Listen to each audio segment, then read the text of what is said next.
అధ్యక్ష ఒకవేళ ఈ పార్టీ ఫామ్ హౌస్లో 4,250 రూపాయలకు వడ్లు అమ్మలేదు అని అంటే నేను విచారణకు ఆదేశిస్తే వాళ్ళు ఒప్పుకుంటారేమో అడుగునరు అధ్యక్ష. అదేవిధంగా అధ్యక్ష విద్యుత్ వినియోగం గురించి దేశంలోనే తెలంగాణ మొదటి స్థానాన్ని సాధించిందని పదే ప్రభుత్వం గొప్పలు చెప్పుకుంటుంది అధ్యక్ష. వినటోడు చెవిటోడు అయినా వినటోనికి ఇంతనైనా ఉండాలని చెవులు వేసుకొని వాళ్ళు చెప్పొచ్చు. విద్యుత్ తలసరి వినియోగంలో తెలంగాణకు మొదటి స్థానం లేదు అధ్యక్ష. పచ్చ అబద్ధాలు చెప్పి బ్రతకాలని చూస్తున్నారు. అబద్ధాల పునాదుల మీద ఏర్పడ్డ పార్టీ, అబద్ధాల పునాదుల మీద అధికారంలోకి వచ్చిన పార్టీ, అబద్ధాల పునాదుల మీదనే పరిపాలన సాగించిన పార్టీ ఈరోజు ప్రతిపక్షంలో కూడా మళ్ళీ అబద్ధాలనే నమ్ముకొని అబద్ధాలనే ప్రాతిపదికన ఇంకా ప్రజల్ని మభ్యపెట్టాలనే ప్రయత్నం చేస్తున్నారు అధ్యక్ష. వాస్తవంగా కేంద్ర విద్యుత్ శాఖ ఆధ్వర్యంలోని సెంట్రల్ ఎలక్ట్రిసిటీ అథారిటీ వార్షిక నివేదిక 2023 ప్రకారము తెలంగాణ రాష్ట్రం విద్యుత్ తలసరి వినియోగంలో 10వ స్థానంలో ఉంది అధ్యక్ష. మొదటి స్థానానికి 10వ స్థానానికి ఎంత తేడా ఉంది అధ్యక్ష? ఇవాళ రాష్ట్రాలే కాదు, యూనియన్ టెరిటరీస్ కూడా ఒకవేళ చెప్పమంటే నేను చెప్తా అధ్యక్ష.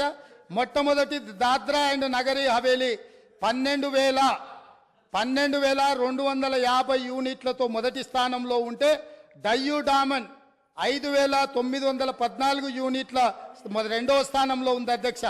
రాష్ట్రాలను తీసుకుంటే గోవా, పంజాబ్, ఒడిశా, గుజరాత్, ఛత్తీస్గఢ్, హర్యానా, పుదుచ్చేరి తర్వాత తెలంగాణ రాష్ట్రం ఉంది అధ్యక్ష. తలసరి విద్యుత్ వినియోగంలో తెలంగాణ రాష్ట్రం మొదటి స్థానంలో లేదు, వాళ్ళు అబద్ధాలు చెప్పినట్టుగా. తలసరి విద్యుత్ వినియోగంలో 10వ స్థానంలో ఉంది. ఇప్పటికైనా అబద్ధాలు చెప్పడం మానాల్సిందిగా ఆ పక్ష సభ్యులకు చెప్తున్నా అధ్యక్ష. అదేవిధంగా అధ్యక్ష, ఈరోజు మేము నీళ్ళు ఇచ్చాం అని చెప్పుకుంటున్నారు అధ్యక్ష. 1 కోటి ఎకరాలకు నీళ్ళు ఇస్తే కాళ్ళ ద్వారా నీళ్లు బారితే ఎక్కడైనా పంపు సెట్లు పెరుగుతాయి అధ్యక్ష? మీరు చెప్పండి.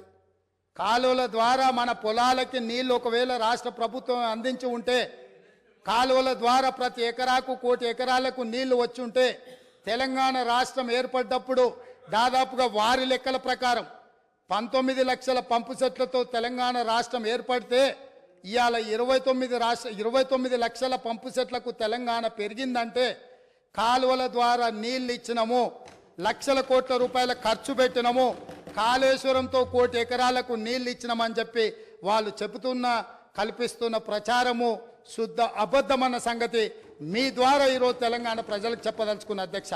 నిజంగానే మీరెక్కడి నుంచి అయితే వచ్చిరో, నేను ఎక్కడి నుంచి అయితే వచ్చినో, మన కొడంగల్, తాండూరు, వికారాబాద్, పరిగి, చేవెళ్ల వరకు ప్రాణహిత చేవెళ్ల ప్రాజెక్టు పూర్తి చేసి 10 సంవత్సరాలలో మన ప్రాంతానికి చివరి ఎకరాకు నీళ్లు ఇచ్చుంటే బోరు మోటార్ల మీద, కాలిపోయే మోటార్ల మీద, పేలిపోయే ట్రాన్స్ఫార్మర్ల మీద, ఈ ప్రభుత్వం చెప్పే అబద్ధాల మీద మన ప్రాంత రైతులు బ్రతకాల్సిన అవసరం ఉండేనా అధ్యక్ష? ఆనాడు కృష్ణానది జలాలు, గోదావరి జలాల మీద చర్చ జరిగినప్పుడల్లా ఉమ్మడి రాష్ట్రంలో సమైక్య పాలనలో తెలంగాణ రాష్ట్రానికి వివక్ష సాగుతుంది, నా ప్రాంతం మీద దాడి జరుగుతుంది, నా ప్రాంతానికి రావాల్సిన నీళ్లు రావడం లేదు, మా నీళ్లు మాకు కావాలి అని ఆనాడు తెలంగాణ ప్రజలందరూ కొట్లాడినరు. ఆనాడు కారణం ఉంది కొట్లాడడానికి. ఎందుకంటే పాలకులు మనవాళ్ళు కాదు, వడ్డించేవాడు మనవాడు కాదు, వివక్ష చూపించి ఉండొచ్చు, మనకు అన్యాయం జరిగి ఉండొచ్చు అధ్యక్ష. ఆనాడు పోరాటం జరిగి ఉండొచ్చు. ఈరోజు నేను అడుగుతున్న జూన్ 2, 2014 నుంచి ఈనాటి వరకు తెలంగాణ రాష్ట్రానికి ముఖ్యమంత్రి ఉన్న వ్యక్తి ఈ తెలంగాణ బిడ్డ కాదా? ఈ వివక్ష ఎందుకు నా వికారాబాద్, నా కొడంగల్, నా చేవెళ్ళ, నా ప్రాంతం ఆనాడు నిర్మించి 10,000 కోట్ల రూపాయలు ఖర్చు పెట్టిన ప్రాణహిత చెవెళ్ళ ఎందుకు ఎగిరిపోయింది? ఇయాలటికి అదే ఎడారిగా ఈ కృష్ణానది జలాలు అందక ఎందుకు మనము వలసలు పోతున్నాము? ఈ వివక్ష కారణం వీళ్ళు కాదా అధ్యక్ష? లక్షల కోట్ల రూపాయలు ఖర్చు పెట్టి ఇవాళ తెలంగాణలో ఎవరి పాడైందో ఈ తెలంగాణని పాడుకునే పరిస్థితి ఎందుకు వచ్చింది అధ్యక్ష? 10 సంవత్సరాల నాడు వివక్షతోటి ప్రాజెక్టులు పూర్తి కావడం లేదు. కల్వకుర్తి, భీమా, కోయిల్పాడు, నెట్టన్ సాగర్, ప్రాణహిత చేవెళ్ల నుంచి మొదలు పెడితే దేవాదుల, శ్రీరామ్ సాగర్, ఇందిరా సాగర్, శ్రీరామ్ సాగర్లో కూడా వివక్ష జరిగిందని ఆనాడు సాగునీటి ప్రాజెక్టుల మీద మాట్లాడుకున్న మనం ఈ 10 సంవత్సరాలల్లా ఈ ప్రాజెక్టులు 100% పూర్తి ఎందుకు కాలేదు? ప్రాణహిత చేవెళ్ల ప్రాంతానికి నీళ్ళు ఎందుకు రాలేదని మీ ద్వారా వాళ్ళని నిలదీస్తున్న అధ్యక్ష. ఎందుకు నా పాలమూరు రంగారెడ్డి ఎత్తిపోతల పథకం వివక్షకు లోనైంది? ఎందుకు ఇయ్యాలటికి నా పాలమూరు ఎడారిగా మారింది? ఎందుకు ఇయ్యాలటికి నా పాలమూరు నుంచి వలసలు పోతూనే ఉన్నాయి? వలసలు వెళ్ళే బస్సులు అక్కడే ఉన్నాయి. ఆ పాలమూరు బిడ్డలు కరీంనగర్ నుంచి పారిపోయి ఈ ప్రాంతానికి వలస వస్తే గుండెల్లో పెట్టి చూసుకొని భుజాల మీద మోసి పార్లమెంటుకు మేం పంపిస్తే, పాలమూరులో ఊరు లేకపోయినా పార్లమెంటులో నోరు లేకపోయినా మేము ఎంపీగా గెలిపించి మిమ్మల్ని పంపిస్తే, మీరు రాష్ట్రం వచ్చినాక ముఖ్యమంత్రి అయినాక 100% గుండెల్లో పెట్టి చూసుకోవాల్సిన బాధ్యత ఆనాటి ముఖ్యమంత్రి గారికి లేకుండేనా? మా పాలమూరు బిడ్డలు చేసిన నేరమేంది? నీకు ఓట్లేసి ఎంపీగా గెలిపించడమేనా? నిన్ను నమ్మి ఆర్జీఎస్ ప్రాజెక్టు ఈ రోజుకు ఇప్పటికీ పూర్తి కాలేదు. ఎందుకు ఇప్పటికీ అలంపూరు ప్రాంతంలో మీరు టెంకాయలు కొట్టిన ప్రాజెక్టులు పూర్తి కాలేదని నేను అడుగుతున్నా అధ్యక్ష. ఎందుకు ఈ వివక్ష? ఎందుకు ఈ వివక్ష అని నేను అడుగుతున్నా. మేము ఎంపీగా గెలిపించకపోయిన ఉంటే, ఆ పాలమూరు జిల్లా ప్రజలు నీకు ఓటు వేయకపోయినుంటే నీ రాజకీయ భవిష్యత్ ఎక్కడుండేది? ఇయ్యాలను గొప్పలు చెప్పుకునే ఈ అవకాశం ఎక్కడుండేదని నేను అడుగుతున్నా అధ్యక్ష. అందుకే ఈరోజు పాలమూరు రంగారెడ్డి ఎత్తిపోతల పథకాన్ని జాతీయ ప్రాజెక్టుగా సాధించలేదు, రాష్ట్ర నిధులతో పూర్తి చేయలేదు. అందుకే ఈరోజు ప్రతిపక్షంలో ఉన్న మీకు మొట్టమొదట పాలమూరు జిల్లా ప్రజలు క్షమాపణ చెప్పి ఈ సభలో ప్రసంగాన్ని ప్రారంభించనుంటే నిజంగానే పాలమూరు ప్రజలు మిమ్మల్ని క్షమించి ఉండేవాళ్ళం. 2009-10లో కృష్ణానది ఉప్పొంగినప్పుడు, వరదలు వచ్చినప్పుడు, అలంపూరు ప్రాంతంలో కొట్టుకపోయినప్పుడు అలంపూరు ప్రాంత ప్రజలకు మహబూబ్ నగర్ ఎంపీగా శాసనసభ ప్రతిపక్ష నాయకుడు కల్వకుంట్ల చంద్రశేఖరరావు గారు ఒక మాట ఇచ్చారు. ఈ ప్రాంతం నిండా మునిగిపోయింది, మీ ఇండ్లన్నీ కొట్టుకపోయినాయి, మీకు ప్రభుత్వం ఇండ్లు ఇప్పించకపోతే బంజారాహిల్స్ నందినగర్లో ఉన్న నా ఇల్లు అమ్మి మీకు ఇల్లు కట్టిస్తా అన్నాడు. మేము ఆయన ఇల్లు నమ్మి కట్టించమని మేము అడుగుతలేము అధ్యక్ష. కానీ ప్రభుత్వం వచ్చిన 10 ఏళ్లలో నువ్వు కట్టిస్తాన్న డబుల్ బెడ్రూమ్ ఇండ్లు ఆ అలంపూరు ప్రాంతంలో మునిగిపోయిన పేదలకు కట్టించి ఉంటే ఈరోజు నీకు ఇక్కడ నిలబడి మాట్లాడే అధికారము, అవకాశం ఉంటుండే. ఇవాళ అలంపూరు ప్రాంతంలో కనీసం ఆ ఇండ్లైనా కట్టించని పరిస్థితి ఈరోజు దాపరించింది. అదేవిధంగా మా పొన్నం ప్రభాకర్ గారు తెలుసు, మిడ్మానేరు ముంపు బాధితులకు కొన్ని సంవత్సరాలుగా వాళ్ళు పోరాటం చేస్తున్నారు, ఆరాట పడుతున్నారు. ఈ రాష్ట్రానికి ముఖ్యమంత్రి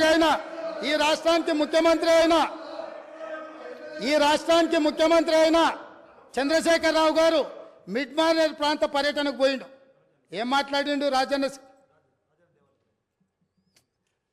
ఆ ప్రాజెక్టులకు అక్కడికి వెళ్ళి, నేను మీ ఊరి అల్లుడిని, మీరు మిడ్మానేరులో ముంపు బాధితులు, మీ అల్లుడు ఈరోజు తెలంగాణ రాష్ట్రానికి ముఖ్యమంత్రి అయిండు, మీకు అందరికీ న్యాయం చేస్తా, మీకు R&R ప్యాకేజ్ ఇస్తా, మీకు ఇండ్లు కట్టిస్తాని స్వయంగా తెలంగాణ రాష్ట్ర ముఖ్యమంత్రిగా ఆనాడు చంద్రశేఖరరావు గారు అక్కడికి వెళ్ళి మాట ఇచ్చిండ్రు. నేను ఈరోజు మిమ్మల్ని అడుగుతున్నా అధ్యక్ష, ఈ రోజు వరకు వాళ్ళు మళ్ళీ అదే వంట వార్పు చేస్తున్నారు, అదే రాస్తారోకలు చేస్తున్నారు, అదే ధర్నాలు చేస్తున్నారు. ఇదే పోలీసులు ఉమ్మడి రాష్ట్రంలో లాఠీ చార్జ్ చేసిన పోలీసులు వాళ్ళ మీద లాఠీ చార్జ్ చేస్తున్నారు. మా మంత్రి పొన్నం ప్రభాకర్ గారు ప్రతి నెల నిరసన కార్యక్రమాన్ని ఇప్పటి వరకు నిరసనలు కొనసాగిస్తూనే ఉన్నాడు. అన్నీ ఉన్న అల్లుడు నోట్లో శని ఉందన్నట్టుగా ఆ మిడ్మానేరు ముంపు బాధితులకు 10 ఏళ్ళైనా న్యాయం జరగలేదు. ఇది న్యాయమా? ఇదేనా ఈ రైతులను ఆదుకునేదని నేను అడుగుతున్నా అధ్యక్ష.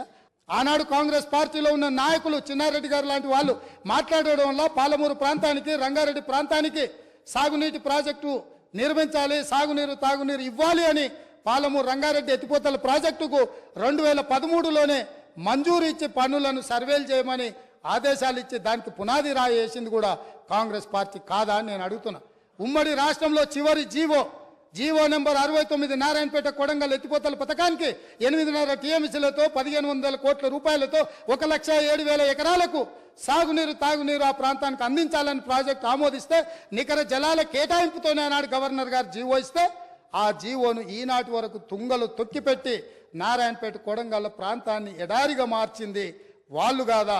ఈ వివక్ష వీళ్ళు చేసింది కాదా అని నేను అడుగుతున్నా అధ్యక్ష.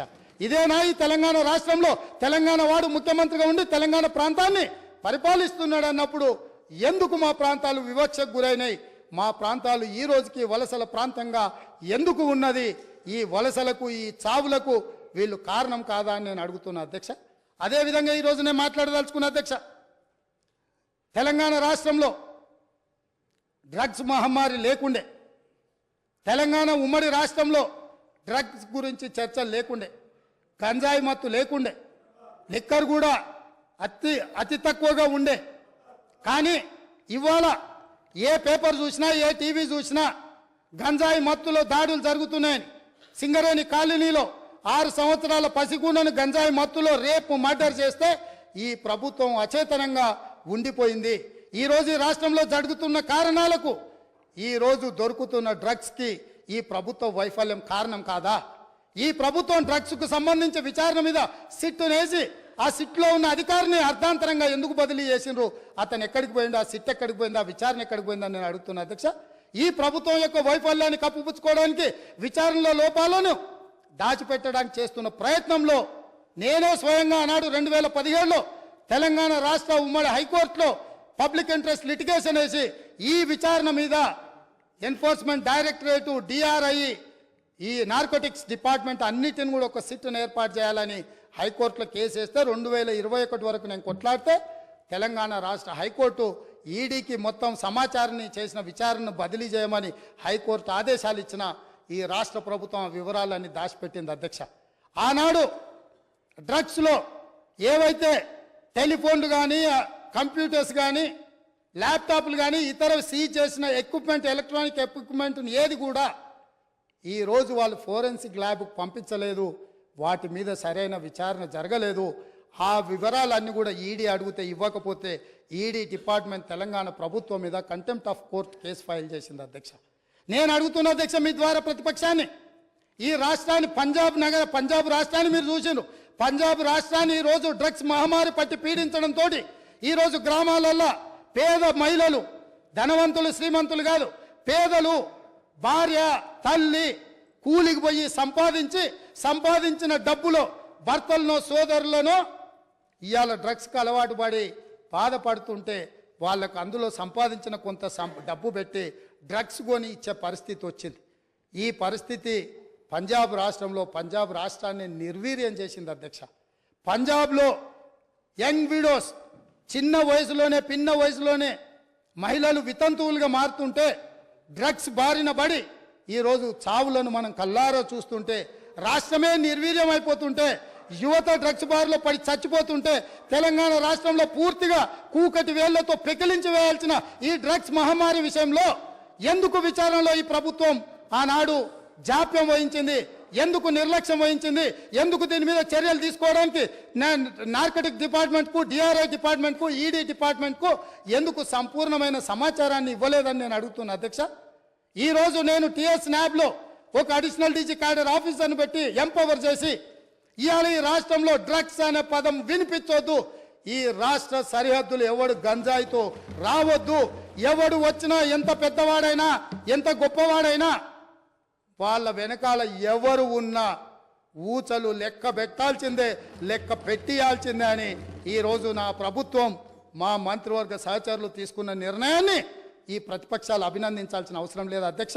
మిగతా విషయాలలో భిన్నాభిప్రాయాలు ఉండొచ్చు, భేదాభిప్రాయాలు ఉండొచ్చు, కానీ డ్రగ్స్ మహమ్మారిని నిషేధించడానికి నిర్వీర్యమైపోతున్న యువతను, చిన్న పాఠశాలల ఆడపిల్లలు బలైపోతున్న ఈ మహమ్మారిని నిషేధించడానికి ఈ దాన్నైనా అభినందించడానికి మన ప్రభుత్వాన్ని మీరు అభినందించడానికి మీకు మనసు రాలేదా అని నేను అడుగుతున్నా అధ్యక్ష. అంటే ఈరోజు ఈ సభలో వీళ్ళందరూ మిగతా వాట్లలో వాళ్ళకి రాజకీయ కోణాలు ఉండొచ్చు, కానీ ఈ విషయంలో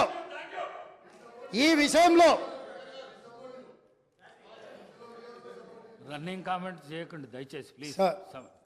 సార్ పాపం తెలియక అట్లా అంటుండే, కానీ తర్వాత ఆయనకుండే బాధలు ఆయనకుంటాయి. ఎందుకంటే ఎవరైతే ఈ అంశం మీద పూర్తి స్థాయిలో మాట్లాడినరో వారు బాధ్యత తీసుకొని, మిగతా విషయాలలో మాకు భిన్నాభిప్రాయాలు ఉన్నా డ్రగ్స్ నిర్మూలన విషయంలో, మత్తు పదార్థాలను నిషేధించడంలో, గంజాయి ఇతర మత్తు పదార్థాలను ఈ రాష్ట్ర సరిహద్దులను దాటి లోపలికి రానివ్వకుండా కంచేసి కాపాడాల్సిన బాధ్యత ఈ 119 మంది శాసనసభ్యుల మీద ఉన్నది అని మనందరం ఏకగ్రీవంగా ఈ విషయంలో ఒక అభిప్రాయానికి వచ్చినుంటే ఎంత మంచి సందేశం ఇవాళ తెలంగాణ ప్రజలకు చేరుండేది అధ్యక్ష. కాళ్ళు వనకాలి అధ్యక్ష. ఎవరైనా ఈ రాష్ట్రంలో గంజాయి కానీ, కొకైన్ కానీ, హెరాయిన్ కానీ ఇట్లాంటివి రకరకాల ఎన్నో పేర్లు నా పేర్లు పలకడానికి కూడా నాకు రాదు అధ్యక్ష. వీటన్నిటినీ 100% ఉక్కు పాదంతో అణిచివేస్తాం, ఎంత వాళ్ళు నా బొక్కలేస్తామనే నిబద్ధతతో నా ప్రభుత్వం మా ప్రభుత్వం పనిచేయబోతుంది. దీనికైనా వాళ్ళు పూర్తి స్థాయిలో మద్దతు పలకాలి అని చెప్పి మీ ద్వారా వారికి విజ్ఞప్తి చేస్తున్నా అధ్యక్ష. అదేవిధంగా అధ్యక్ష,